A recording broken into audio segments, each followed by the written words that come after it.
രാജ്യത്ത് ഒരു സ്ഥലത്തും സുരക്ഷയില്ല എന്ന് കണ്ട് അയത്തുള്ള ഖമനേയി ഇപ്പോൾ ബങ്കറിലേക്ക് മാറിയിരിക്കുന്നു എന്നുള്ള റിപ്പോർട്ടുകളാണ് പുറത്തു വന്നത്. നമുക്കറിയാം ഹമാസിന്റെ നേതാക്കളും ഇതുപോലെയായിരുന്നു. രാജ്യത്ത് ഒരിടത്തും സുരക്ഷയില്ലാത്തതുകൊണ്ട് ബങ്കറുകളിലേക്ക് മാറുകയായിരുന്നു. അവസാനം ബങ്കറുകളിൽ വെച്ചായിരുന്നു ഇസ്രായേൽ അവരെ പല ആൾക്കാരെയും കൊലപ്പെടുത്തിയത്. ഇപ്പോൾ ഖമനേയി മത നേതാവായിട്ടുള്ള ഖമനേയി ഭൂഗർഭ അറയിലേക്ക് മാറിയിരിക്കുന്നു എന്ന റിപ്പോർട്ടാണ് പുറത്തു വന്നത്. ഖമനേയി ഒറ്റയ്ക്കല്ല, ഖമനേയിയുടെ കൂടെ ഖമനേയിയുടെ കുടുംബം മുഴുവൻ ഭൂഗർഭ അറയിലേക്ക് പോയിട്ടുണ്ട്, ബങ്കറിലേക്ക് പോയിട്ടുണ്ടെന്നാണ് അറിയാൻ സാധിക്കുന്നത്. നേരത്തെയും ഖമനേയി ബങ്കറിലേക്ക് പോയിട്ടുണ്ടായിരുന്നു. അത് എപ്പോഴാണ് നമുക്ക് എല്ലാവർക്കും അറിയാം.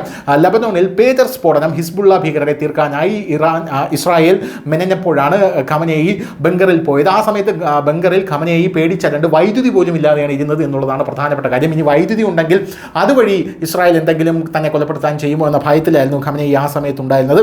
എന്തായാലും ആയത്തുള്ള ഖമനേയെ വധിക്കാൻ ഇസ്രായേൽ പദ്ധതി ഇടുന്നു എന്ന് കൃത്യമായി ഇസ്രായേൽ തുറന്നു പറഞ്ഞ സാഹചര്യത്തിലാണ് ആയത്തുള്ള ഖമനേയി ഇപ്പോൾ ബങ്കറിലേക്ക് പോയിരിക്കുന്നത്.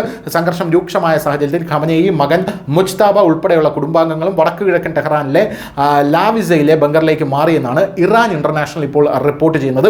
ഞായറാഴ്ച മഷാദ് നഗരത്തിൽ ഇസ്രായേൽ നടത്തിയ ആക്രമണം ഖമനേയി രാജ്യത്ത് ഒരിടത്തും സുരക്ഷിതനല്ല എന്നുള്ള മുന്നറിയിപ്പാണെന്ന് ആ റിപ്പോർട്ടിൽ സൂചിപ്പിക്കുന്നുണ്ട്. ഇസ്രായേൽ ഇറാനെതിരെ ആക്രമണം ആരംഭിച്ച ദിവസം തന്നെ ഖമനേയെ ഇല്ലാതാക്കാൻ തങ്ങൾ പദ്ധതി ഇട്ടിരുന്നു എന്നാണ് ഇസ്രായേൽ തന്നെ വെളിപ്പെടുത്തിയിരുന്നത്. എന്നാൽ ഇറാനിലെ യുറേനിയം സമ്പുഷ്ടീകരണം പൂർണ്ണമായും നിർത്തലാക്കുന്നതിന് തീരുമാനമെടുക്കാൻ അവസരം നൽകിയതാണെന്നും നയതന്ത്ര വിദഗ്ധരെ ഉദ്ധരിച്ചുകൊണ്ട് നിലവിൽ വാഷിംഗ്ടൺ ആസ്ഥാനമായി പ്രവർത്തിക്കുന്ന ഇറാൻ ഇന്റർനാഷണൽ അറിയിച്ചിട്ടുണ്ട്. ആയത്തുള്ള ഖമനേയെ വധിക്കാനുള്ള ഇസ്രായേൽ പദ്ധതി കഴിഞ്ഞ ദിവസങ്ങളിൽ US പ്രസിഡന്റ് ഡൊണാൾഡ് ട്രംപ് ഇടപെട്ട് തടഞ്ഞുവെന്നും വാർത്താ ഏജൻസി ആയിട്ടുള്ള റോയിട്ടേഴ്സ് റിപ്പോർട്ട് ചെയ്തിരുന്നു. എന്തായാലും ഖമനേയെ നിലവിൽ വധിക്കരുത് എന്നാണ് ഇസ്രായേലിനോട് അമേരിക്ക പറഞ്ഞിരിക്കുന്നത്.